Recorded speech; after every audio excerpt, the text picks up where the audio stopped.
കാണുക. നമ്മൾ ഇന്ന് പഠിക്കാൻ പോകുന്നത് നമ്മുടെ ശ്രീനാരായണ ഗുരു ഓപ്പൺ യൂണിവേഴ്സിറ്റിയിലെ BA മലയാളം സ്റ്റുഡൻസിനും BA ഇംഗ്ലീഷ് സ്റ്റുഡൻസിനും കോമൺ ആയിട്ടുള്ള ഒരു പേപ്പറാണ് എൻവിറോൺമെന്റൽ സ്റ്റഡീസ് അല്ലെ.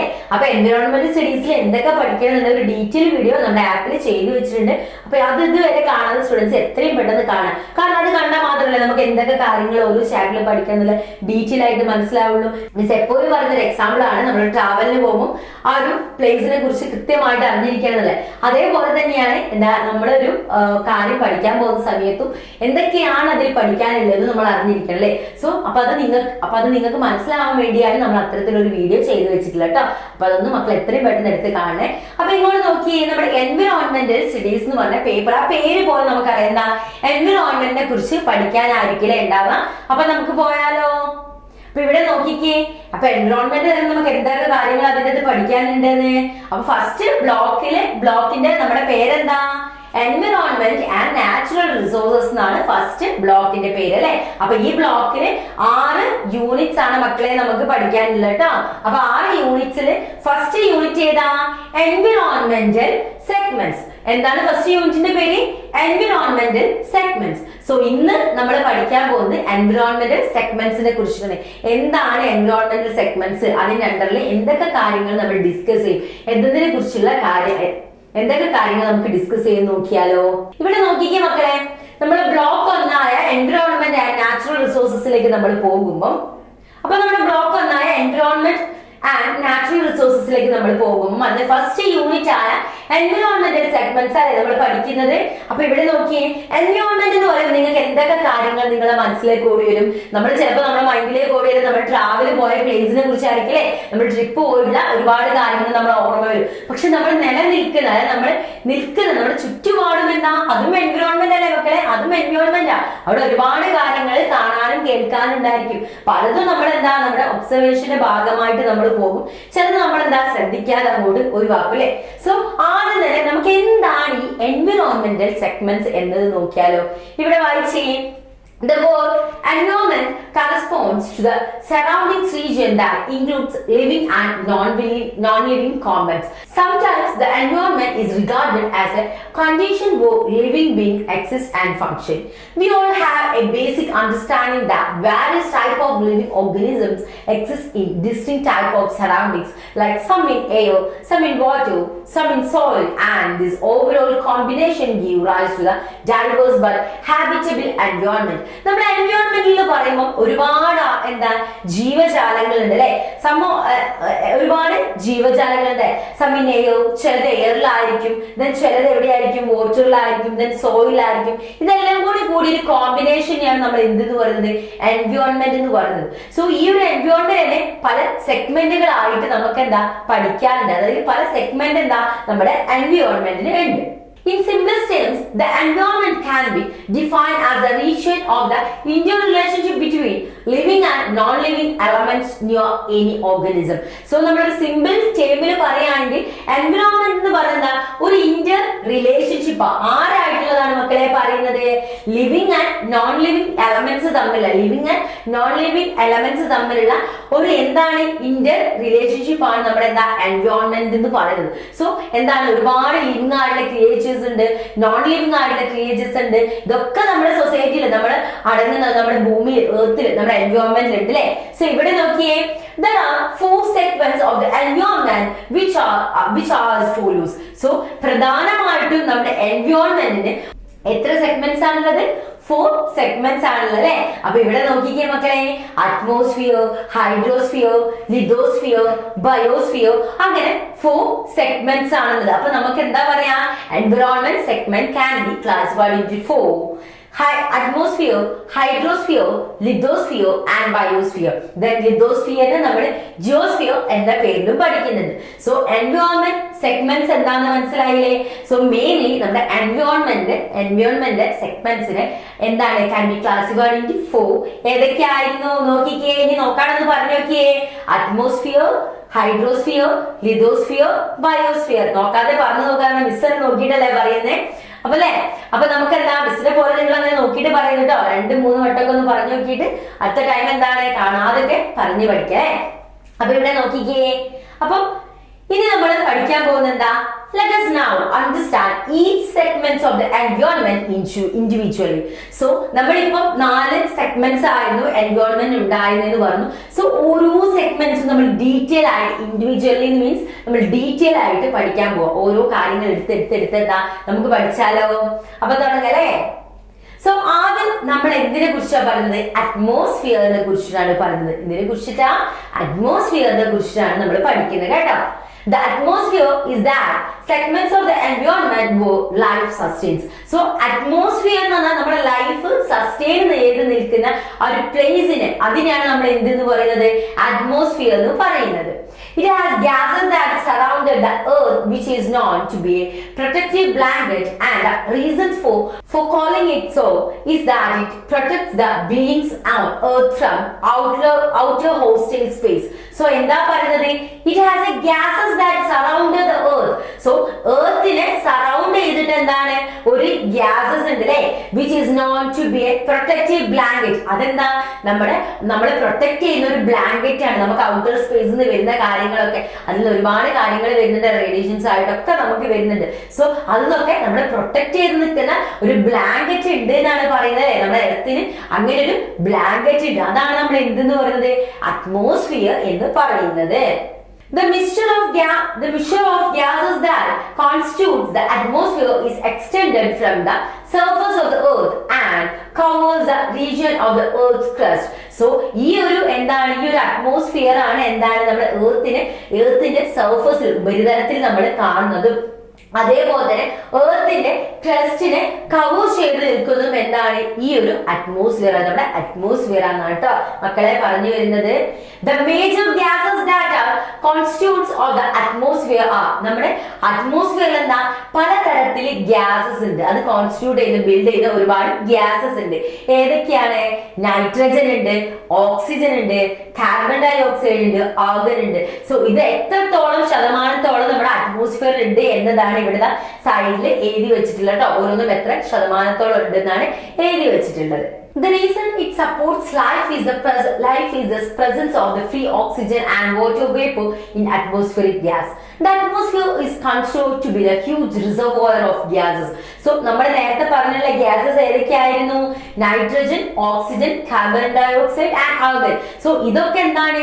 മിക്സ് ചെയ്തിട്ടുള്ള ഒരു ഹ്യൂജ് റിസർവോയർ ആയിട്ടാണ് എന്തുള്ളത്? നമ്മുടെ അറ്റ്മോസ്ഫിയർ ഉള്ളത് കേട്ടോ. It is responsible for the absorption of dangerous rays like cosmic or ultraviolet radiations coming from outer space and the sun respectively. So നമ്മുടെ സണ്ണെന്നും അതേപോലെ തന്നെ സ്പേസിൽ നിന്നും വരുന്ന അൾട്രാവയലറ്റ് റേഡിയേഷൻ നമ്മളെ പ്രൊട്ടക്ട് ചെയ്യുന്നതും നമ്മുടെ ഡേഞ്ചറസ് ആയിട്ട് കോസ്മിക് വേവ്സ് പോലുള്ള ഡേഞ്ചറസ് ആയിട്ട് റേസ് നമ്മുടെ അടുത്തേക്ക് എത്താണ്ട് നമ്മളെ സംരക്ഷിക്കുന്നത് ആരാണ്? നമ്മുടെ അറ്റ്മോസ്ഫിയർ ആണ് ട്ടോ. Along with that, it helps in moderating the Earth's temperature. അതുകൂടാതെ നമ്മുടെ എർത്തിന്റെ ടെമ്പറേച്ചറിനെ മോഡറേറ്റ് ചെയ്യാനും അതിനെ മെയിൻറ്റെയിൻ ചെയ്യുന്നതും അറ്റ്മോസ്ഫിയർ ആണ്. Oxygen is regarded as a crucial component that supports life on earth. എർത്തിൽ നമുക്ക് ജീവിക്കണേ നമുക്ക് എന്ത് വേണം മക്കളെ? ഓക്സിജൻ വേണേ. ഓക്സിജൻ ഇല്ലാതെ നമുക്ക് എന്താ അവിടെ ജീവിക്കാൻ സാധിക്കില്ല. And atmosphere act as a source of oxygen and carbon dioxide, where oxygen is essential for humans and animals while carbon dioxide is essential for plants. എന്താ ഇവിടെ മക്കളെ പറഞ്ഞത് ശ്രദ്ധിച്ചേ? And atmosphere act as a source of oxygen. So atmosphere എന്താണ്? അത് oxygen ആയിട്ടാണ് act ചെയ്യുന്നത്. And carbon dioxide. So atmosphere act as a source of oxygen. ഓക്സിജനും അതേപോലെ തന്നെ കാർബൺ ഡൈ ഓക്സൈഡും ഒരു സോഴ്സ് എന്ന് പറയുന്നത് ആരാണ്? നമ്മുടെ അറ്റ്മോസ്ഫിയർ ആണ്.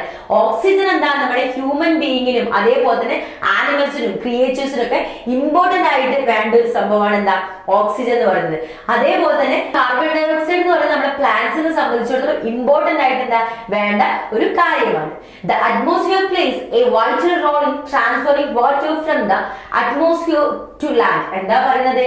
നമ്മുടെ അറ്റ്മോസ്ഫിയർ നമുക്ക് നമ്മുടെ ലാൻഡിലേക്ക് വാട്ടർ കണ്ടന്റ് എത്താനും ഒരുപാട് ഹെൽപ്പ് ചെയ്യുന്ന ഒരാളാണ് ആര്? നമ്മുടെ അറ്റ്മോസ്ഫിയർ എന്ന് പറയുന്നത്. അറ്റ്മോസ്ഫിയർ എന്ന് പറഞ്ഞ സംഭവം നമുക്ക് ഇല്ലെങ്കിൽ എന്താ ആക്ച്വലി വാട്ടറും കാര്യങ്ങളും എല്ലാത്തിനും എന്താണ് നമ്മുടെ അറ്റ്മോസ്ഫിയർ ആണ്. ഒന്നുമായിട്ട് കണക്ട് ചെയ്ത് നമ്മളിപ്പോ ഈ ആഹാര ശൃംഖലയൊക്കെ നമ്മൾ പഠിക്കില്ല മക്കളെ, ഫുഡ് ചെയിൻ ഒക്കെ. അപ്പൊ ഒന്നില്ലെങ്കിൽ എന്താ മറ്റൊന്നിന് ജീവിക്കാൻ പറ്റില്ല, അത് ഉണ്ടാവില്ല. അപ്പം ഈ അറ്റ്മോസ്ഫിയർ നിന്നാണ് നമുക്ക് എന്താ ഓക്സിജനും കാർബൺ ഡൈ ഓക്സൈഡും വാട്ടറും എല്ലാ കാര്യങ്ങളും എന്താ വരുന്നതെന്നുള്ള കാര്യം മനസ്സിൽ വെക്കണം കേട്ടോ. ഇവിടെ നോക്കിയേ, നമ്മുടെ അറ്റ്മോസ്ഫിയറിന് എന്തൊക്കെ റെസ്പോൺസിബിലിറ്റി ആണ്, നമ്മുടെ അറ്റ്മോസ്ഫിയറിന് എന്തൊക്കെ റെസ്പോൺസിബിലിറ്റീസ് ആണുള്ളത്. നമുക്ക് എല്ലാ പേഴ്സൺസിനും എന്താ റെസ്പോൺസിബിലിറ്റി ഉണ്ട് അല്ലെ. ഇപ്പൊ ഈ ക്ലാസ് കേട്ടുകൊണ്ടിരിക്കുന്ന മക്കൾക്കൂല്ലേ റെസ്പോൺസിബിലിറ്റി. എന്താണ് ഇവിടെ റെസ്പോൺസിബിലിറ്റി? നല്ല മാർക്കോട് കൂടി ശ്രീനാരായണ ഗുരു ഓപ്പൺ യൂണിവേഴ്സിറ്റിന്റെ ഈ ഒരു സെം, ദാറ്റ് മീൻസ് സെം മാത്രമല്ല ഈ ഒരു ഇയർ നിങ്ങൾ 3 ഇയർ കോഴ്സ് കംപ്ലീറ്റ് ആയിട്ട് പാസ് ആവണം. അത് നിങ്ങളുടെ റെസ്പോൺസിബിലിറ്റിയാണ്, നിങ്ങളുടെ ഉത്തരവാദിത്തം അല്ലെ. അപ്പം നമ്മുടെ റെസ്പോൺസിബിലിറ്റി എന്താ? നിങ്ങൾക്ക് നല്ല രീതിയിൽ പഠിപ്പിച്ചു തരാം. അപ്പൊ നമ്മുടെ അറ്റ്മോസ്ഫിയറിന്റെ റെസ്പോൺസിബിലിറ്റി പോയാലോ, നോക്കിക്കേ. The unequal heating of the earth's surface by insolation, different heat zones, variation in temperature, changes in atmospheric pressure, origin of winds, formation of clouds, rainfall, snowfall. എന്താ പറയുന്നത്? ഡിഫറെന്റ് ആയിട്ടുള്ള ഹീറ്റ് സോൺസ് ഇതാക്കുക, difference ആയിട്ടുള്ള heat സോൺസിന് help ചെയ്യുക. Then നമ്മുടെ ടെമ്പറേച്ചറിൽ variations കൊണ്ടുവരുന്ന ആരാ? നമ്മുടെ അറ്റ്മോസ്ഫിയർ ആണ്. അതേപോലെ തന്നെ നമ്മുടെ എന്തില് അറ്റ്മോസ്ഫിയറിക് പ്രഷേഴ്സിൽ ചേഞ്ചസ് കൊണ്ടുവരും. നമ്മുടെ വിൻസ് ഉണ്ടാവാൻ കാരണം തന്നെ എന്താണ്? നമ്മുടെ അറ്റ്മോസ്ഫിയർ ആണ്. അത് ഉണ്ടാക്കാൻ തന്നെ അതിന്റെ ആ ഒരു വിൻസ് ഉണ്ടാവണമെങ്കിൽ എന്താണ്? അറ്റ്മോസ്ഫിയർ അവിടെ ഉണ്ടായിരിക്കണം. അതേപോലെ തന്നെ ക്ലൗഡ്സ്, റെയിൻഫോൾ, ദെൻ സ്നോഫോൾ, ഇതെല്ലാത്തിനും എന്താണ്? ഇതൊക്കെ ഉണ്ടാക്കേണ്ടത്, അതൊക്കെ ആക്ച്വലി ഉണ്ടാക്കേണ്ടതിന്റെ ഉത്തരവാദിത്തം ആർക്കാണ്? നമ്മുടെ അറ്റ്മോസ്ഫിയറിനാണ്. സോ അറ്റ്മോസ്ഫിയർ നല്ല രീതിയിൽ അത് അറ്റ്മോസ്ഫിയർ ഉണ്ടായതുകൊണ്ടാണ് നമുക്ക് എന്താ ഈ ഒരു കാര്യങ്ങളൊക്കെ നമുക്ക് എന്താ കിട്ടുന്നതൊക്കെ അല്ലെ. നോക്കിക്കേ, the atmosphere consist of various layers. Namely അറ്റ്മോസ്ഫിയറിൽ എന്താ പല ലെയേഴ്സ് ഉണ്ട്. അതായത് നമ്മൾ തുടക്കത്തിൽ പറഞ്ഞു എന്താണ്, നമ്മൾ പഠിക്കുന്ന എൻവിറോൺമെന്റ് സെഗ്മെന്റ് നമ്മൾ എന്താ അറ്റ്മോസ്ഫിയർ ആയിട്ടും ലിതോസ്ഫിയർ ആയിട്ടും ബയോസ്ഫിയർ ആയിട്ടും ഒക്കെ നമ്മൾ ഹൈഡ്രോസ്ഫിയർ ആയിട്ടും ഒക്കെ നമ്മൾ എന്താ ക്ലാസിഫൈ ചെയ്യുന്നുണ്ട്. അപ്പൊ അറ്റ്മോസ്ഫിയർ ഡീറ്റെയിൽ ആയിട്ട് നമ്മൾ എന്താണ് പഠിച്ചു. ഇനി അറ്റ്മോസ്ഫിയറിലും എന്താണ് ലെയേഴ്സ് ഉണ്ട് മക്കളെ. എന്താണ് ലെയേഴ്സ്? അറ്റ്മോസ്ഫിയറിൽ പ്രധാനമായിട്ടും 4 ലെയേഴ്സ് ആണ് നമുക്ക് കാണാൻ പറ്റുന്നത്. So atmosphere consist 4 important layers like ഏതൊക്കെയാ? Troposphere, stratosphere, mesosphere, thermosphere. പറയാൻ തന്നെ നല്ല സുഖമുണ്ട് അല്ലെ. So atmosphere consist of 4 important layers. ഏതൊക്കെയാ? Troposphere, stratosphere, mesosphere, thermosphere. അപ്പൊ ഏതൊക്കെയാണെന്ന് മനസ്സിലായില്ലേ? അപ്പൊ നോക്കിക്കേ, അപ്പൊ മിസ് ഇവിടെ കൊടുത്തിട്ടുള്ളത് നിങ്ങൾക്ക് ആ ഒരു പിക്ചർ കണ്ട കുറച്ചുകൂടെ കാര്യങ്ങൾ മനസ്സിലാവും അല്ലെ. അപ്പൊ ഇവിടെയുള്ള മിസ് കാണിച്ചു തരട്ടോ. അപ്പൊ ആദ്യം മക്കൾ ഇവിടെ നോക്കിയട്ടെ. ഇവിടെ നോക്കിയേ, നമ്മുടെ പിക്ചേഴ്സ് ഒക്കെ കൃത്യമായിട്ട് കൊടുത്തിട്ടുണ്ട്. തെർമോസ്ഫിയറിനെ കാണാം, മിസോസ്ഫിയറിനെ കാണാം, സ്ട്രാറ്റോസ്ഫിയർ, ട്രോപ്പോസ്ഫിയർ, എക്സോസ്ഫിയർ, അങ്ങനെയുള്ള എല്ലാ കാര്യങ്ങളും നിങ്ങൾക്ക് എന്താ ഇവിടെ കാണാൻ പറ്റൂലേ. അപ്പൊ ഇവിടെ നോക്കിക്കേ, ഇവിടെ മിസ് പിക്ചേഴ്സ് കൊടുത്തിട്ടുണ്ട്. ഏതൊക്കെയാ? Exosphere, thermosphere, mesosphere, stratosphere, troposphere എന്ന് പറഞ്ഞിട്ട് ഇങ്ങനെ എന്താ നമ്മൾ ക്ലാസിഫൈ ചെയ്ത് വെച്ചിട്ടുണ്ട്. അപ്പൊ പിക്ചേഴ്സ് ഒക്കെ കൃത്യമായിട്ട് എന്താ അനലൈസ് ചെയ്യുക. പിക്ചേഴ്സിലൂടെയാണ് നിങ്ങൾക്ക് എന്താ കൂടുതൽ കാര്യങ്ങളൊക്കെ മനസ്സിലാക്കാൻ സാധിക്കുക കേട്ടോ. അപ്പൊ നോക്കിക്കേ, അപ്പൊ നമ്മൾ ആദ്യം ഓരോന്ന് ഡീറ്റെയിൽ ആയിട്ട് പഠിക്കും. ട്രോപ്പോസ്ഫിയർ എന്താണ്, മീസോസ്ഫിയർ എന്താണ്, അങ്ങനെ ഓരോന്ന് എന്താ നമ്മൾ ഡീറ്റെയിൽ ആയിട്ട് പഠിക്കാൻ പോവുക. അത് കഴിഞ്ഞിട്ടാണ് നമ്മൾ എന്താ ഹൈഡ്രോസ്ഫിയർ, നമ്മൾ ഫസ്റ്റ് പറഞ്ഞ എന്താണ് environment segment, atmosphere, hydrosphere, lithosphere, biosphere എന്ന് പഠിച്ചിട്ടില്ലേ? കണക്ഷൻ മാറിപ്പോകരുതേ. അതില് അറ്റ്മോസ്ഫിയർ എടുത്തിട്ടാണ് നമ്മൾ പിന്നെ പഠിച്ചുകൊണ്ടിരുന്നത്. അറ്റ്മോസ്ഫിയറിന് എന്താണ് അതിൽ 4 ലെയേഴ്സ് ഉണ്ടെന്ന് പറഞ്ഞു. അതില് ട്രോപ്പോസ്ഫിയർ പോലുള്ള ഒരുപാട് ലെയേഴ്സ് ഉണ്ട്. ട്രോപ്പോസ്ഫിയർ പോലുള്ള 4 ലെയേഴ്സ് ഉണ്ട്. അതാണ് നമ്മൾ എന്താ ഡീറ്റെയിൽ ആയിട്ട് പഠിക്കാൻ പോകുന്നത്. അപ്പൊ ഇത് കഴിഞ്ഞ് നമ്മൾ ബാക്ക് ടു എന്തായിരിക്കും? എൻവിറോൺമെന്റ് സെഗ്മെന്റ്സിലേക്ക് പോകും കേട്ടോ. അപ്പൊ നോക്കിക്കേ, ട്രോപ്പോസ്ഫിയർ ആണ് ഇവിടെ കൊടുത്തിട്ടുണ്ട്. അപ്പൊ ഒരു പിക്ചറും കൂടെ കൊടുത്തിട്ടുണ്ട്. പിക്ചർ ഒന്നും എന്താ അനലൈസ് ചെയ്യാം, എന്നിട്ട് നമുക്ക് എന്താ ക്ലാസ്സിലേക്ക് പോകട്ടോ. പിക്ചർ നല്ല രീതിയിൽ എന്താ അനലൈസ് ചെയ്യാട്ടോ. അപ്പൊ നമുക്ക് എന്താണ് ഇവിടെ കൊടുത്തിട്ടുള്ളത് നോക്കിയാലോ. The troposphere is the lowest layer of earth atmosphere. എർത്തിന്റെ അറ്റ്മോസ്ഫിയറിലെ ഏതാണ് ലോവസ്റ്റ് ആയിട്ടുള്ള ഏറ്റവും ലോവസ്റ്റ് ആയിട്ടുള്ള ലെയർ ആണ് ഇത് നമ്മുടെ ട്രോപ്പോസ്ഫിയർ എന്ന് പറയുന്നത്. Most of the mass of the atmosphere is in the troposphere. നമ്മുടെ അറ്റ്മോസ്ഫിയറിന്റെ മോസ്റ്റ് ഓഫ് ദ മാസ് നമുക്ക് എവിടെ കാണാൻ സാധിക്കുന്നത്? ഈ ഒരു ട്രോപ്പോസ്ഫിയറിലാണ്. അബൌട്ട് 75% to 80% വരെയുള്ള മാസ് നമ്മുടെ എർത്തിന്റെ നമ്മുടെ അറ്റ്മോസ്ഫിയറിന്റെ മാസ് നമുക്ക് ട്രോപ്പോസ്ഫിയറിൽ കാണാൻ സാധിക്കും. Most type of clouds are found in the troposphere. നമ്മുടെ ക്ലൗഡ്സ് ഏറ്റവും കൂടുതൽ ക്ലൗഡ്സും കാര്യങ്ങളൊക്കെ ഫൗണ്ട് ചെയ്യുന്നത് എവിടെയാണ്? നമ്മുടെ ഈ ഒരു ട്രോപ്പോസ്ഫിയറിലാണ്. അപ്പൊ ട്രോപ്പോസ്ഫിയറിലാണ് ഏറ്റവും കൂടുതൽ ക്ലൗഡ്സ് ഫൗണ്ട് ചെയ്യുന്നത്, അതായത് നമ്മുടെ മേഘങ്ങൾ രൂപം കൊള്ളുന്നത് കേട്ടോ. And almost all weather occurs within this layer. അതേപോലെ തന്നെ നമ്മുടെ ക്ലൈമറ്റ്സ് ഉണ്ടാവില്ലേ, വെതേഴ്സ്, കാലാവസ്ഥ, അതൊക്കെ നടക്കുന്നത് എവിടെയാണ്? ഈ ഒരു ട്രോപ്പോസ്ഫിയറിൽ വെച്ചിട്ടാണ്. The troposphere is by far the wettest layer of the atmosphere. അറ്റ്മോസ്ഫിയറിലെ ഏറ്റവും വെറ്റസ്റ്റ് ആയിട്ടുള്ള, അതായത് നനവുള്ള ഒരു വെറ്റസ്റ്റ് ആയിട്ടുള്ള ലെയർ എന്ന് പറയുന്നത് എന്താണ്? ഈ ഒരു ട്രോപ്പോസ്ഫിയർ ആണ്. All of the other layers contain very little moisture. ബാക്കിയുള്ള ലെയേഴ്സിലൊക്കെ എന്താ, അവരൊക്കെ മോയ്സ്ചർ ആയിട്ട് വെറ്റായിട്ടായിരിക്കും, അത്രത്തോളം വെറ്റായിരിക്കില്ല. പക്ഷെ in the case of troposphere നമുക്ക് എന്താണ്, അത് കുറച്ചുകൂടെ എന്താണ്, കൂടുതൽ എന്തായിരിക്കും, വെറ്റായിട്ട് നമുക്ക് കാണാൻ സാധിക്കും. സോ അപ്പൊ ട്രോപ്പോസ്ഫിയറിനെ കുറിച്ച് എന്തൊക്കെയാ പറഞ്ഞത് മനസ്സിലായില്ലേ? സോ ട്രോപ്പോസ്ഫിയർ എന്ന് പറയുന്നത് നമ്മുടെ എർത്തിന്റെ അറ്റ്മോസ്ഫിയറിലെ ഏറ്റവും ലോവസ്റ്റ് ആയിട്ടുള്ള ലെയർ ആണ്. അതേപോലെ തന്നെ അറ്റ്മോസ്ഫിയറിലെ most of the masses, that means 75% to 85% of the mass നമുക്ക് എവിടെ കാണാൻ സാധിക്കുന്നത്? നമ്മുടെ ട്രോപ്പോസ്ഫിയറിലാണ്. ട്രോപ്പോസ്ഫിയറിൽ വെച്ച് തന്നെയാണ് നമ്മുടെ മോസ്റ്റ് ഓഫ് ദ ക്ലൗഡ്സും ഫോം ചെയ്യുന്നത്. അതേപോലെ തന്നെ ഈ ഒരു ട്രോപ്പോസ്ഫിയറിലായിരിക്കും നമ്മുടെ എല്ലാ വെതേഴ്സും കാര്യങ്ങളും ഒക്കെ ചെയ്യുന്നത്, ദാറ്റ് മീൻസ് നടക്കുന്നത്. ദെൻ ട്രോപ്പോസ്ഫിയർ കമ്പാരിറ്റീവ്ലി മറ്റുള്ള ലെയേഴ്സ് വെച്ച് നോക്കുമ്പോൾ കുറച്ചുകൂടെ വ്യത്യസ്തമാണ്. എല്ലാ ലെയേഴ്സും എന്താണ്, മോയ്സ്ചർ ആയിട്ട് ഉണ്ട്, പക്ഷെ എന്താണ്, കമ്പാരിറ്റീവ്ലി നമ്മുടെ ട്രോപ്പോസ്ഫിയർ ആയിരിക്കും അത് കുറച്ച് കൂടുതൽ ഉള്ളത്. സോ ഇവിടെ കൊടുത്തിട്ടുള്ള മക്കളെ നമ്മുടെ ട്രോപ്പോസ്ഫിയറിന്റെ കുറച്ച് പിക്ചേഴ്സ് ആണ്. സോ ഇവിടെ നിങ്ങൾക്ക് കാണാൻ ക്ലൗഡ്സ് ഫോം ചെയ്യുന്നത്, അതേപോലെ തന്നെ നമ്മുടെ വെതേഴ്സും കാര്യങ്ങളൊക്കെ ഫോം ചെയ്യുന്നത് നിങ്ങൾക്ക് ഈ ഒരു പിക്ചറിലൂടെ മനസ്സിലാക്കാം കേട്ടോ. അപ്പൊ നമുക്ക് നമ്മുടെ ട്രോപ്പോസ്ഫിയറിന്റെ ബാക്കി കാര്യങ്ങൾ നോക്കിയാലോ. The bottom of the troposphere is at Earth's surface. The troposphere extends upward to about 10 kilometer above sea level. അതായത് നമ്മുടെ സീ ലെവലിൽ എന്താണ്, ഏകദേശം ഒരു 10 കിലോമീറ്ററോളം വ്യാപിച്ചു കിടക്കുന്ന രീതിയാണ് എന്താ ഈ ഒരു ട്രോപ്പോസ്ഫിയറിലുള്ളത്. The height of the top of the troposphere varies with latitude. So ലാറ്റിറ്റ്യൂഡിനനുസരിച്ച്, അതായത് എന്താ, ഓരോ സീസണിൽ ഉണ്ടാവുന്ന ലാറ്റിറ്റ്യൂഡ്സിനനുസരിച്ച് ഈ ഒരു ട്രോപ്പോസ്ഫിയറിന്റെ ഹൈറ്റ് എന്താണ്, കൂടും കുറയും കാര്യങ്ങളൊക്കെ ചെയ്യും. It can be as high as 20 km near the equator and as low as 7 km over the poles in winter.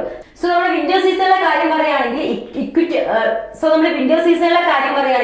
ഇക്വിറ്ററിന്റെ അടുത്ത് ഏകദേശം ഒരു 20 കിലോമീറ്ററോളം ഹൈ ആയിട്ടായിരിക്കും എന്തുണ്ടാവുക, നമ്മുടെ ഈ ഒരു ട്രോപ്പോസ്ഫിയർ ഉണ്ടാവുക. ഇക്വിറ്ററിനോട് ചേർന്ന് നിയർ ആയിട്ടായിരിക്കും കാണാം.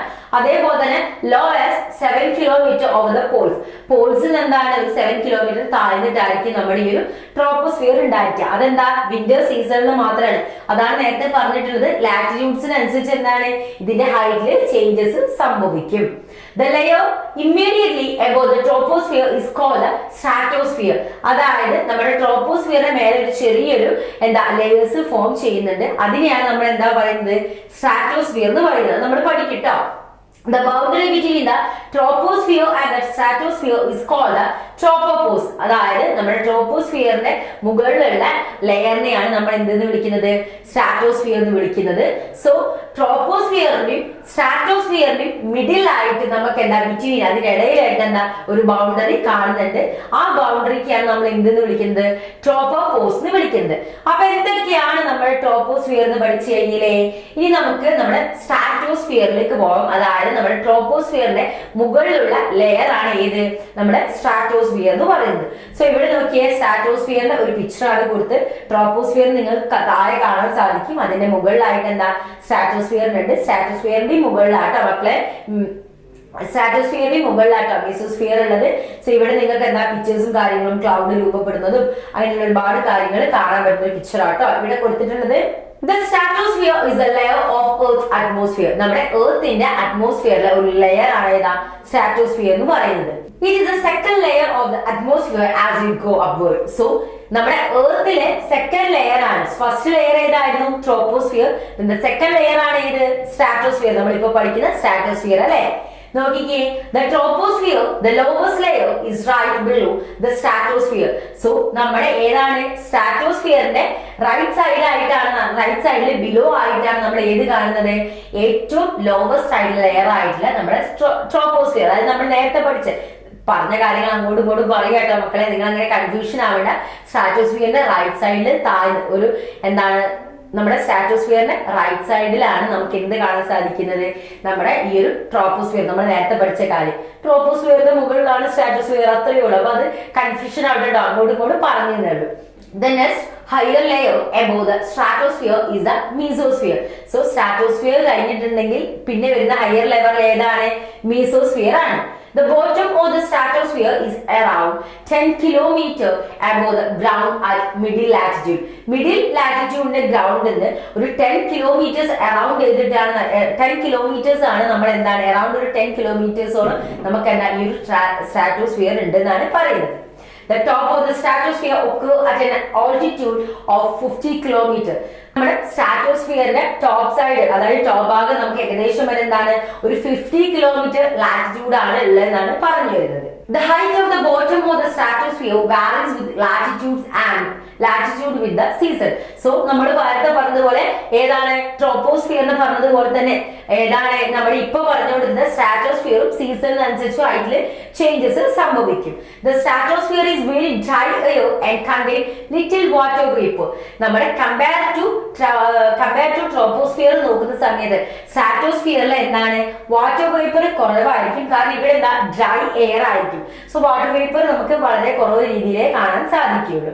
Because of this, few clouds are found in this layer and almost all clouds occur in the lower, more humid troposphere. എന്താ ഇവിടെ പറയുന്നത്? Because of this, few clouds are found in this layer and almost all clouds occur in the lower. അതായത് നമുക്ക് എന്താ ട്രോപ്പോസ്ഫിയറിലാണ് ഏറ്റവും കൂടുതൽ clouds ഒക്കെ രൂപപ്പെടുന്നത്. സോ അവിടെ ആയിരിക്കും എന്താണ് ഏറ്റവും കൂടുതൽ എന്താ വാട്ടർ വേപ്പർ ഒക്കെ ഉണ്ടായിരിക്കുക. ഇവിടെ വളരെ കുറവ് എന്താണ് ക്ലൗഡ്സും കാര്യങ്ങളൊക്കെ രൂപപ്പെടുകയുള്ളൂ. അതുകൊണ്ട് തന്നെ ഈ ഒരു സ്ട്രാറ്റോസ്ഫിയർ ഹ്യൂമിഡ് ആയിട്ടുള്ള രീതിയിലായിരിക്കും ഉണ്ടാകുക. The lower boundary of the stratosphere is called the tropopause. അതായത് നമ്മുടെ നമ്മുടെ സ്ട്രാറ്റോസ്ഫിയറിന്റെയും ട്രോപ്പോസ്ഫിയറിന്റെയും മിഡിലുള്ള ബൗണ്ടറി നമ്മൾ ട്രോപ്പോപോസ് എന്ന് പറയല്ലേ, അത് തന്നെയാണ് ഇവിടെ പറയുന്നത്. അതായത് നമ്മുടെ സ്ട്രാറ്റോസ്ഫിയറിന്റെ ലോവസ്റ്റ് ആയിട്ടുള്ള, അതായത് ലോവർ ആയിട്ടുള്ള ബൗണ്ടറിയാണ് നമ്മൾ ഏതെന്ന് വിളിക്കുന്നത്, ട്രോപ്പോപോസ് എന്ന് വിളിക്കുന്നത്. The upper border is called the stratopause. അതായത് മക്കൾ ഒരു കാര്യം ആലോചിച്ചാൽ ജസ്റ്റ് ഇതൊരു ലൈൻ ആണെന്ന് വിചാരിക്കാം. ഇതാണ് എന്താ സ്ട്രാറ്റോസ്ഫിയർ എന്ന് പറയുന്നത്. സോ സ്ട്രാറ്റോസ്ഫിയറിന്റെ താഴെ ഏതുണ്ട്, ട്രോപ്പോസ്ഫിയർ ഉണ്ട് എന്ന് പറഞ്ഞില്ലേ. അപ്പൊ ട്രോപ്പോസ്ഫിയറിനെയും സ്ട്രാറ്റോസ്ഫിയറിനെയും മിഡിൽ ആയിട്ട് ഒരു ബൗണ്ടറി നമുക്ക് കാണാൻ സാധിക്കും.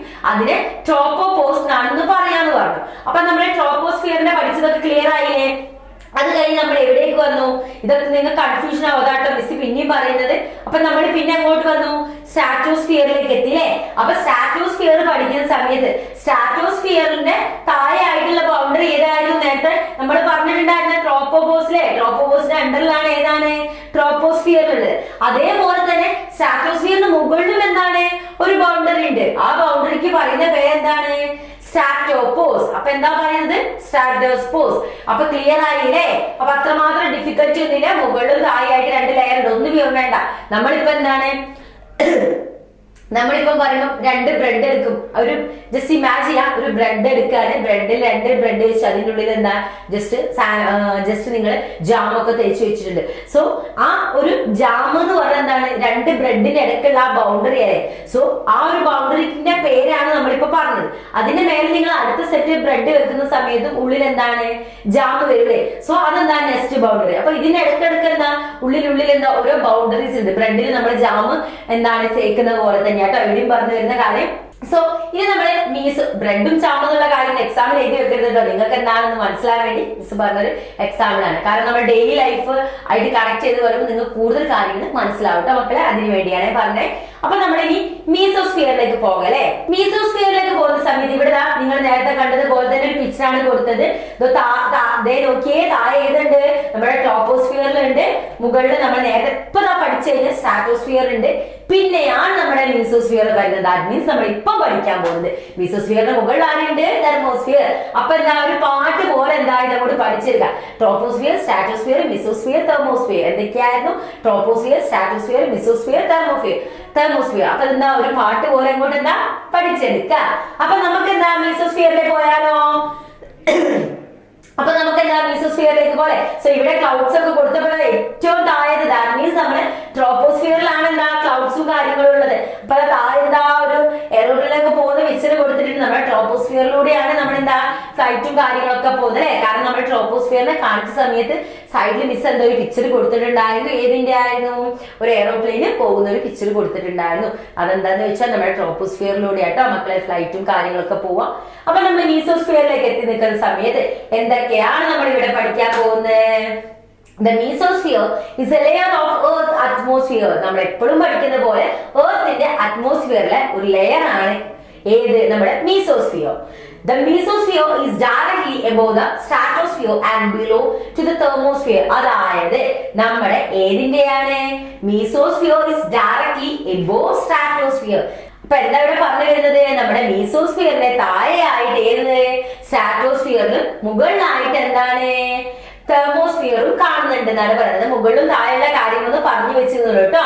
That extends from about 50 to 85 kilometer above our planet. നമ്മുടെ പ്ലാനറ്റിന് ഏകദേശം ഒരു 50 മുതൽ 85 കിലോമീറ്ററോളം എന്താണ് എക്സ്റ്റെൻഡ് ആയിട്ട് നിൽക്കുന്നതാണ് ഏത്? നമ്മുടെ mesosphere.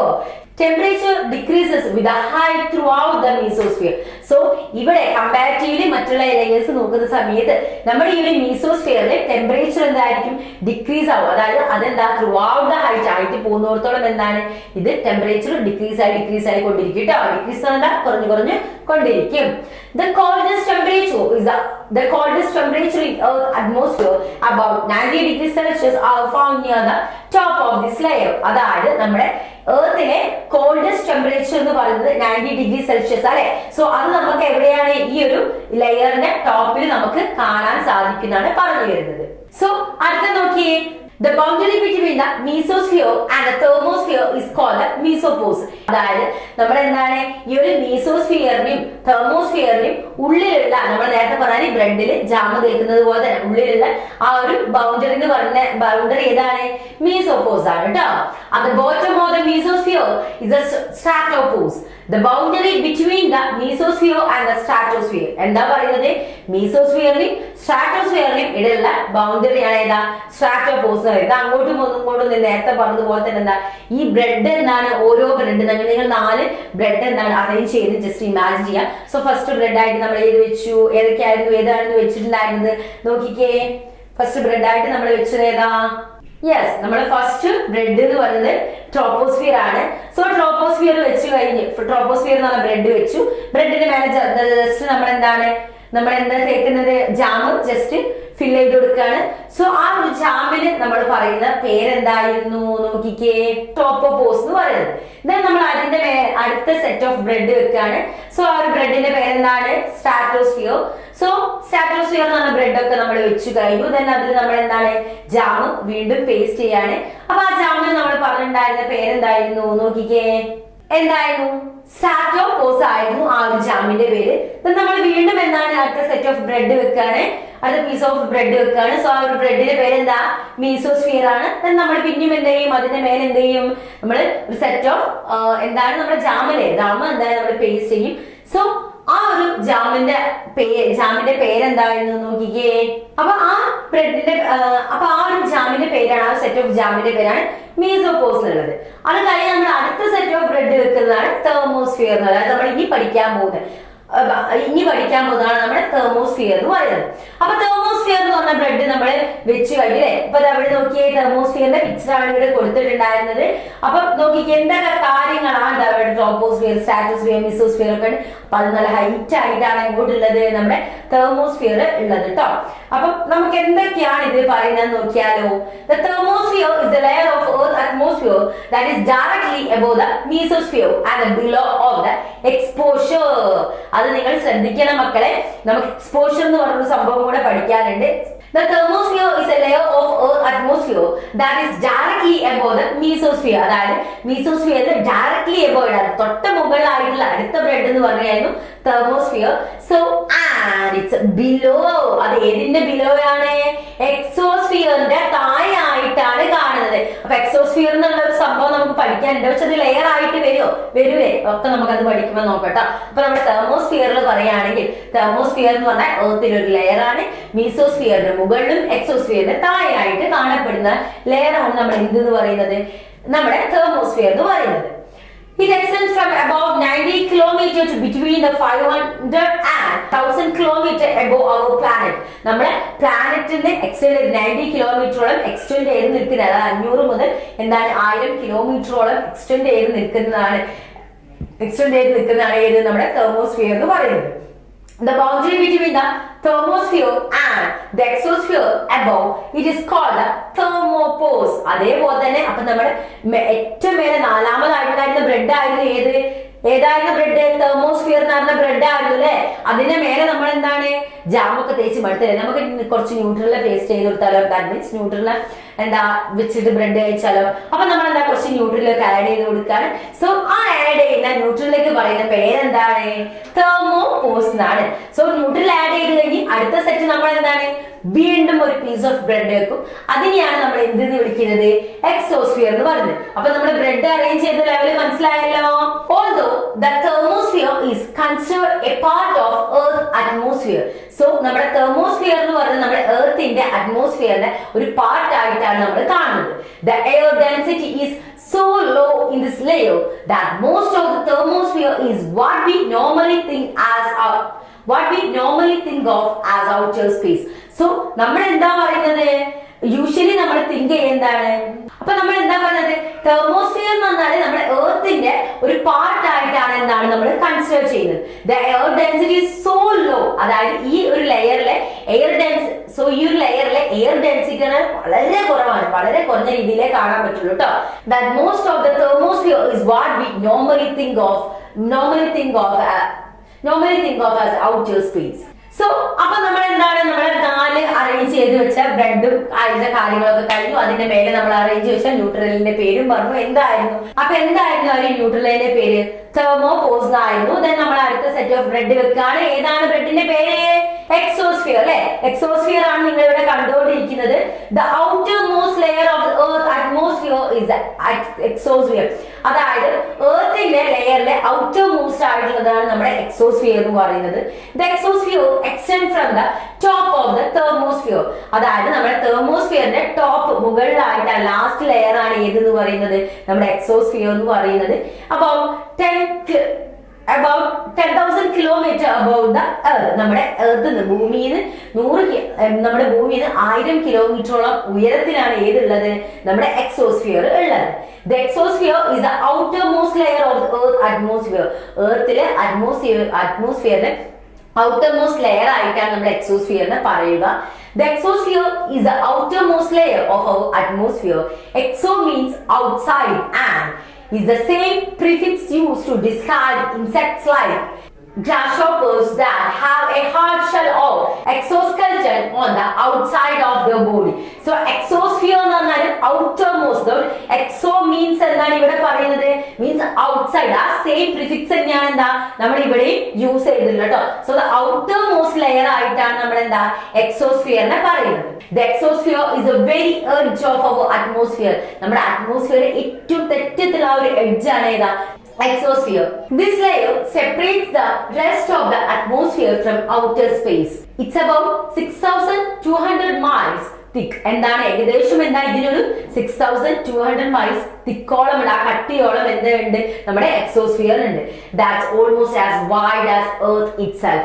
The exosphere is really big. Exosphere നമുക്ക് ഇമാജിൻ ചെയ്യാൻ പറ്റില്ല, അത് അത്രത്തോളം ബിഗ് ആണ്. നമ്മൾ 6,200 മൈൽസ് അത്രത്തോളം തിക്ക് ഈ ഒരു എക്സോസ്ഫിയറിനുണ്ട്. That means that to get to outer space you have to be really far from the earth. അതായത് നമ്മൾ ഔട്ടർ സ്പേസ് നമ്മൾ നോക്കുകയാണെങ്കിൽ നമ്മൾ ഒരുപാട് ദൂരത്തായിരിക്കും നമ്മുടെ എർത്ത് ഉള്ളത്. അത്രത്തോളം തിക്കിലാണ് നമ്മുടെ ഈ എക്സോസ്ഫിയർ ഉള്ളത് കേട്ടോ.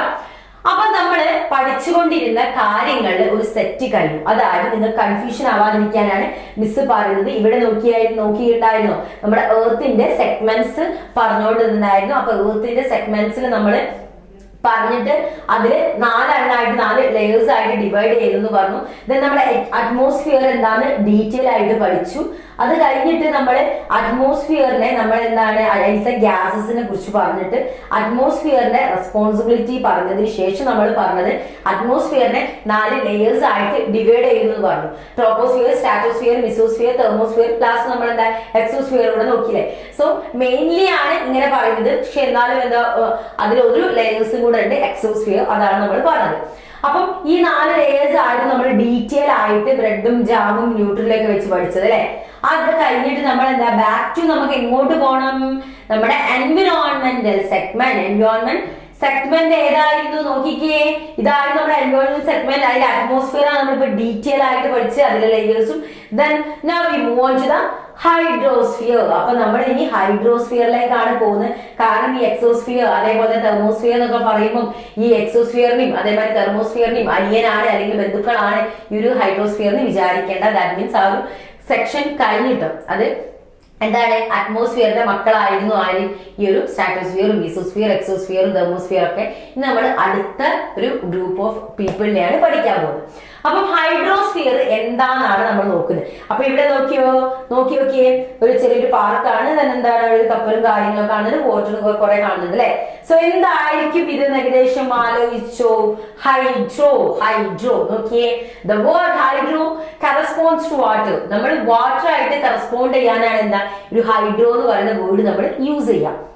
So the hydrosphere contributes to that part of the earth's world water exists. So hydrosphere എന്ന് പറഞ്ഞ ഒരു ടേമിന്റെ അർത്ഥം തന്നെ അല്ലെങ്കിൽ ആ ടേം എന്തുമായിട്ടാണ് കണക്ട് ചെയ്യുന്നത്, നമ്മുടെ എർത്തിലുള്ള വാട്ടർ കണ്ടന്റിനെയാണ് പറയുന്നത്. About 75% of the surface of the earth is hydrosphere. നമ്മുടെ എർത്തിലെ 75%, 75% of the earth surface എന്ന് പറയുന്നത് എന്താണ്, വാട്ടർ ആണെന്നാണ് പറഞ്ഞു വരുന്നത്. All the water resources that exist on the earth such as seas, oceans, rivers, lakes, glaciers. So glaciers and the ground waters. So നമ്മുടെ water resources നമ്മൾ പറയുകയാണെങ്കിൽ എന്തൊക്കെയുണ്ട്, ഓഷ്യൻസ് മാത്രമാണോ? അല്ലല്ല അല്ലെ, ഓഷ്യൻസ് മാത്രമല്ലല്ലോ നമുക്കുള്ളത് വാട്ടർ റിസോഴ്സസ് ആയിട്ട്. Oceans, reverse, lakes, glaciers, ground water, അങ്ങനെ ഒരുപാട് വാട്ടർ റിസോഴ്സസ് ഉണ്ട്. അതുകൊണ്ടാണ് പറയുന്നത് എർത്തിലെ സർഫസിൽ 75% ഓഫ് ദ എർത്ത് സർഫസ് എന്താണ്, വാട്ടർ കണ്ടന്റ് ആണ്, വാട്ടർ ആണ് ഉള്ളത്. We all are aware of the fact that water is an element that makes life possible on earth. Life possible ആയിട്ട് നടക്കണമെങ്കിൽ എന്ത് വേണം, അവിടെ വാട്ടർ ഉണ്ടായിരിക്കണം. More simply it is N essential. അതിലേക്കാണ് കൂടുതൽ ഇങ്ങനെ പറയുന്നതിനേക്കാൾ നമ്മളിങ്ങനെ പറഞ്ഞ് വാചാലയാവൂലേ. അപ്പൊ അതിനേക്കാൾ നല്ല ഒറ്റ വേർഡ് പറയാം, earth is essential part of our life. Earth എന്നാണ് നമ്മുടെ ലൈഫിൽ water is an essential part of our life. നമ്മൾ ഈ എർത്തിൽ ജീവിക്കണമെങ്കിൽ നമുക്ക് എന്ത് വേണം, വാട്ടർ വേണം അല്ലെ. അതില്ലാണ്ട് നമുക്ക് എന്താ ജീവിക്കാൻ സാധിക്കില്ല. The 97% of the overall water present on the earth is regarded unfit for drinking or irrigational purpose because it is a sea water that contains dissolved salt. എന്താ പറയുന്നത്, ഇങ്ങനെയുള്ള വാട്ടറിൽ 97% ഓഫ് ദ വാട്ടർ എന്ന് പറഞ്ഞാൽ നമുക്ക് എന്താണ് ഡ്രിങ്കിങ് പർപ്പസിനോ അതേപോലെ തന്നെ അഗ്രികൾച്ചറിനോ ഇറിഗേഷനോ ഒന്നും നമുക്ക് യൂസ് ചെയ്യാൻ പറ്റില്ല. കാരണം എന്താ, ഈ 97% ഓഫ് ദ വാട്ടർ എന്ന് പറഞ്ഞാൽ സീ വാട്ടർ ആണ്. That means it's contain salt. അതിലെന്ത് ഉണ്ടാവും, സോൾട്ട് കണ്ടെയ്ൻ ആയിട്ട് ഉണ്ടാവും അല്ലേ. ഔട്ട് ഓഫ് ദ ജസ്റ്റ് 3%, ബാക്കിയുള്ള 3%ന്റെ കാര്യം പറയുകയാണെങ്കിൽ 2% exists in frozen form in polar caps, glaciers, etc. So ബാക്കിയുള്ള ഈ ഒരു 3% ഓഫ് വാട്ടറിലെ കാര്യം പറയുകയാണെങ്കിൽ 2% ആണ് നമ്മുടെ ഗ്ലേസിയേഴ്സ് പോൾസിലൊക്കെ ഫ്രോസൺ ആയി നിൽക്കുന്ന വാട്ടർ ആണ്. And Hans just 1% suits human consumption. Then remaining ആയിട്ടുള്ള 1% മാത്രമേ എന്താണ് ഹ്യൂമൻ കൺസ്യൂംഷൻ ഉള്ളൂ എന്നാണ് പറയുന്നത്. അത് നമുക്ക് എന്താണ് 1% വാട്ടറേ നമുക്കുള്ളൂ. അപ്പൊ എന്താണ്, ഇതാണ് മിസ് തുടക്കത്തിലേ പറഞ്ഞത്. എൻവിറോൺമെന്റൽ സ്റ്റഡീസ് നിങ്ങൾ പഠിക്കുന്ന സമയത്ത് എന്തും കൂടെ പഠിക്കും മക്കളെ. നമ്മുടെ എർത്തിന് ഇങ്ങനെയാണ് കാര്യങ്ങൾ. നമുക്ക് ഇനി 1% മാത്രമേ എന്താ എന്താണ് ജലം എർത്തിലുള്ളൂ എന്നുള്ള കാര്യം കൂടെ നിങ്ങൾ പഠിക്കട്ടോ. നമ്മുടെ ഹൈഡ്രോസ്ഫിയർ കണക്ട് ചെയ്തിട്ടുള്ള മറ്റൊരു കാര്യമാണ് ഹൈഡ്രോളിക് സൈക്കിൾ എന്ന് പറയുന്നത്. ഇവിടെ നോക്കിയാൽ നിങ്ങൾ ഹൈഡ്രോളിക് സൈക്കിൾ അല്ല, ഹൈഡ്രോളജിക്കൽ സൈക്കിൾ. സോ ഇവിടെ നോക്കിയാൽ നമുക്ക് എങ്ങനെയാണ് വാട്ടർ, നമുക്ക് എങ്ങനെയാണ് റെയിനും കാര്യങ്ങളൊക്കെ മഴയൊക്കെ ലഭിക്കുന്നതെന്നാണ് ഇവിടെ കാണിക്കുന്നത്. നമ്മൾ ചെറുപ്പത്തിലേ പഠിക്കുന്ന നമ്മുടെ ഗ്രൗണ്ട് വാട്ടർ എന്ത് ചെയ്യുന്നു, അത് ഇവാപറേഷൻ നടക്കും, ദെൻ അത് കണ്ടൻസേഷൻ നടക്കും, ദെൻ അഡ്വക്കേഷനിലേക്ക് അത് പോകുന്നു, ദെൻ എന്താണ് നമുക്ക് റെയിൻ ആയിട്ട് നമുക്ക് ലഭിക്കും അല്ലെ. സോ അതാണ് ഇവിടെ നമ്മൾ കാണുന്നത് കേട്ടോ. So the global water cycle ആണ് ഇവിടെ എന്താ പിക്ചറൈസേഷനിലൂടെ കാണിച്ചത്. ദാറ്റ് മീൻസ് നമ്മുടെ ഹൈഡ്രോളജിക്കൽ സൈക്കിൾ ആണ് ഇവിടെ കൊടുത്തിട്ടുള്ളത്. എങ്ങനെയാണ് പ്ലാന്റ്സ് എന്നൊക്കെ എന്താണ് നമ്മുടെ വാട്ടർ ഒക്കെ എന്താണ് ഇവാപറേറ്റ് ചെയ്തതും കണ്ടൻസേഷൻ നടക്കുന്നതെന്നുള്ള ഒരു പിക്ചറാണ് ഇവിടെ കൊടുത്തിട്ടുള്ളത് കേട്ടോ. സോ ഇതും എന്താണ് നമ്മുടെ വാട്ടർ സൈക്കിളുമായിട്ട് ബന്ധപ്പെട്ട പിക്ചേഴ്സ് ആണ്. നമ്മുടെ വാട്ടർ എന്ത് ചെയ്യും, ഓഷ്യനും എല്ലാത്തുനിന്നും എന്താണ് നമ്മുടെ വാട്ടേഴ്സ് ഒക്കെ എന്താണ് കണ്ടൻസേഷനിലേക്ക് പോകുന്നു. നേരത്തെ നമ്മൾ ഇവിടെ പറഞ്ഞതുപോലെ തന്നെ കണ്ടൻസേഷൻ നടത്തിയിട്ട് ദെൻ അഡ്വക്കേഷനിലേക്കൊക്കെ പോയിട്ട് നമുക്ക് എന്താണ് പെർസിപ്പിറ്റേഷനിലൂടെ നമുക്ക് വാട്ടർ, നമ്മളെ ജലം ലഭിക്കും അല്ലേ.